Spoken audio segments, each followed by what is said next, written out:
Hello అండి. అందరికీ నమస్కారం అండి. అందరు ఎలా ఉన్నారు? బాగుండారా? నేనండి ఈరోజు మా రాధాకృష్ణ యూట్యూబ్ ఛానల్లో బంగాళదుంప ఫ్రై చేస్తానండి. అది ఇప్పుడు వాళ్ళు చేసేది కాదు, వెనకటాడ పద్ధతి. ముందుగా బంగాళదుంప ఉడకబెట్టుకుని పొట్టు తీసుకుని ఉల్లిపాయ ముక్కలు కోసుకొని పక్కన పెట్టుకున్నాను. వెనకటాళ్ళ పద్ధతి ఏంటంటే కారం వేసేవాళ్ళు కాదు. మా నాయనమ్మ గారు, మా అమ్మ వాళ్ళు చేశారు ఇట్లా. ఇది మసాలా. ఈ మసాలా ఏంటంటే పచ్చిమిరపకాయ, ఎల్లుల్లిపాయ, అల్లం ఈ మూడు రుబ్బుకుని ఇక మనం కారం వేసుకునే పని లేదు. ఇది బంగాళదుంప ఫ్రైలో కారం వేసుకోకుండా మరి ఎలా చేయాలి, అందులో ఏమేమి వేసుకోవాలి మరి నేను చేసి చూపించినా చూస్తారా మా రాధాకృష్ణ యూట్యూబ్ ఛానల్లో. ఇక అన్ని కూరలు వేసినట్టుగానే ఆయిల్ వేసి స్టవ్ వెలిగించాను, బాండీ పెట్టుకున్నాను. ఆయిల్ వేసి ఒక చిటికెడు పసుపు వేసుకున్నాను. ఇప్పుడు ఆవాలు వేస్తాను. ఈ ఆవాలు వేగిన తర్వాత ఉల్లిపాయ ముక్కలు వేస్తానండి. నేను ఆవాలు యాగకుండా మనం వేరే వేస్తే ఆవాలు చేదుగా ఉంటాయి అన్నమాట, గమనించండి. బంగాళదుంప ఏంటంటే ఈ పెళ్ళిళ్ళలో ఇంతవరకు వెనకటాళ్ళల్లో ఇప్పుడు బిర్యానీలు పెడుతున్నారు, కానీ పెళ్ళిళ్ళు చేసే టైంలో ఇట్లాగే చేసుకునేవాళ్ళు అండి. కారాలు వేసి ఉండేవాళ్ళు కాదు వాళ్ళు. ఉల్లిపాయ ముక్కలు వేస్తున్నాం కదా, పచ్చిమిరపకాయలు, అల్లం తొక్కుని వేసుకునేవాళ్ళు. పెళ్ళిళ్ళు అంటేనే మనకి బంగాళదుంప ఫ్రై, దోసకాయ పచ్చడి, మరి పప్పు, టమాటా ఇవే కదండి. ఆ టైంలో ఏంటంటే ఇట్లా బంగాళదుంపని ఇలా ఫ్రై చేసుకునేవాళ్ళు. మా నాయనమ్మ గారు ప్రతిసారి ఇలా చేస్తే మేమైతే ఉట్టుకోలే తినేసేవాళ్ళం. ఈ వేగిన తర్వాత ఇప్పుడు ఇందులో కొద్దిగా ఉప్పు వేస్తాను. ఉప్పు వేసి వేగిన తర్వాత వేసాను కదా, వేగిన తర్వాత బంగాళదుంప ముక్కలు వేస్తాను. మరి నేను మా రాధాకృష్ణ యూట్యూబ్ ఛానల్లో ఈరోజు వచ్చేసి బంగాళదుంప ఫ్రై ఎలా చేయాలంటే కారం వేయకోకుండా వెనకటాళ్ళు చేసేవాళ్ళు కదా, ఆ పద్ధతిలో చేస్తున్నానండి. మీరు కూడా మీకు నచ్చినట్లయితే చేసుకుని మీ పిల్లలు పెట్టుకోండి, చాలా ఇష్టంగా తింటారు, ఉట్టుకూర తినేస్తారు. ఉల్లిపాయ ముక్కలు వేగినాయి, బంగాళదుంప ముక్కలు. ముందుగా బంగాళదుంపల్ని చక్కగా ఉడకబెట్టుకుని పొట్టు తీసుకుని ఇంకో ఈ సైజు ముక్కలు, ఇది 4 ముక్కలండి, ఈ సైజు ముక్కలు కోసుకుని ఇట్లా తాలింపులు వేసుకున్నారనుకో ఇంకా అవి చక్కగా ఏగుతూ ఉంటాయి.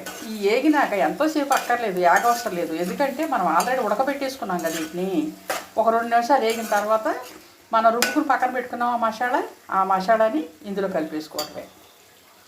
ఇదిగండి మసాలా. బంగాళదుంప ఎలాగో మగ్గిపోయింది, మసాలా వేసేస్తున్నా. మసాలాని చెప్పా కదా ఏంటిది, ఇది పచ్చిమిరపకాయలు, అల్లం, మరి ఎల్లుల్లిపాయ.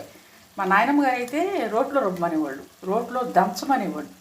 ఇప్పుడు మిక్సీలో వచ్చేసినాయి కదా, పెద్దగా మనకేమీ ప్రాసెస్ ఏమి లేదు. మిక్సీలో వచ్చినాయి కాబట్టి రోట్లో దంచాల్సిన అవసరం లేదు కాబట్టి మిక్సీలో పట్టుకుని ఇట్లా వేసుకోండి. ఇంతవరకు అయితే ఇప్పుడు ఈ మసాలాలో ఇప్పుడు ఇది పచ్చిమిరపకాయ, ఎల్లుల్లిపాయ, అల్లం కదండి. ఉప్పు కూడా దంచి ఇచ్చేవాళ్ళు మా నాయనమ్మ గారు. ఎందుకంటే ఉప్పు గల్లులుపు వాడేవారు ఆవిడ గల్లులుపు వాడటం వల్ల మనకి ఇప్పుడు సాల్టులు వచ్చి మనం సాల్ట్లు వేసుకుంటున్నాం, కానీ అప్పట్లో ఆవిడ గల్లులుపు వాడేవారు. అయితే ఇది బంగాళదుంపకి నీరు ఉంటుంది కదండి, మనం మూతని కొంచెం గట్టిగా పెట్టుకోవాలి, నీరంతా పీల్చుకుంటుంది. ఇదిగో మసాలా వేసి నేను బాగా తిప్పాను. ఇది మగ్గిన తర్వాత ఇందులో కారం అయితే వేయనండి, నేను కొత్తిమీర జల్లేసుకుంటాను. మరి మా నాయనమ్మ గారు ఉండే పద్ధతిలో బంగాళదుంప ఫ్రై మీకు చేసి చూపిస్తున్నాను కదా. ఇంతవరకు పెళ్ళిళ్ళు సీజన్ వచ్చింది, పెళ్ళింటికి వెళ్ళాము అంటే కంపల్సరీగా ఈ కర్రీ ఉండేదండి. బంగాళదుంపని ఇలా చేసి పెట్టేవాళ్ళు. ఇప్పుడేంటి బిర్యానీలు ఇవి వచ్చేసినాయి, కానీ అప్పట్లో ఇవేనమాట. నేను మీకు ప్రత్యేకంగా అంటే ఇప్పుడు పిల్లలకి చెప్పాలి, అప్పటాళ్ళకి చెప్పే పని లేదు, తెలుస్తుంది. కానీ ఇప్పుడు పిల్లలకి చెప్పాలి కదా, మనం చెప్పి ఇట్లా చేయించుకోవాలి కదా. మీరు కూడా ట్రై చేయండి మీ ఇంట్లో. నేను కొత్తిమీర కూడా జల్లేస్తున్నానండి. స్టవ్ 1 నిమిషం ఆపుతా, ఎందుకంటే కొత్తిమీర లోపు అల్లం వేసిన తర్వాత మనకేమవుద్దంటే అడుగంటుంది కర్రీ. అందుకని కొత్తిమీర శుభ్రంగా జల్లిన తర్వాత తిప్పుకునేటప్పుడు కట్టేస్తున్నానండి. కట్టేసుకోవటమే. అంతా జల్లేసాను కదా, మీకు చూపిస్తాను. ఇదిగోండి నేను కొత్తిమీర జల్లేసుకున్నాను. మరి మా రాధాకృష్ణ యూట్యూబ్ ఛానల్లో ఈరోజు నేను బంగాళదుంప ఫ్రై అండి మసాలా వేసాను, చక్కగా చేసి చూపించేశాను. మీకు నచ్చితే మీరు కూడా మీ ఇంట్లో చేసుకుని మీ వాళ్ళందరూ పెట్టుకోండి. మా రాధాకృష్ణ యూట్యూబ్ ఛానల్ని లైక్ చేయండి. మీరు లైక్ చేయటం వల్ల ఇంకొంతమందికి రీచ్ అవుతుంది అనమాట మా ఛానల్. అయితే మా రాధాకృష్ణ యూట్యూబ్ ఛానల్ లైక్ చేయండి, షేర్ చేయండి, సబ్స్క్రైబ్ చేసుకోండి. గంట ఉంటుందంట, గంటను గట్టిగా కొట్టండి. ఈరోజు వీడియో ఇంక కట్టేస్తానండి. ఇంకెంతకన్నా మనకేం ఉడకాల్సిన అవసరం లేదు, ఎందుకంటే కూడైపోద్ది. ఇంకా రేపు మళ్ళీ ఇంకొక వీడియోతో మీ అందరి ముందుకు వస్తాను. అప్పటి వరకు బాయ్ అండి. ఇది మా నాయనమ్మ గారు చేసిన పద్ధతి. మీ ఇంట్లో కూడా మీ నాయనమ్మలు ఉంటే అడిగి తెలుసుకోండి, ఇట్లా చేసేవాళ్ళు అంటే నిజమేనా అని. అది నిజమే. సరే బాయ్ అండి, ఉంటాను మరి.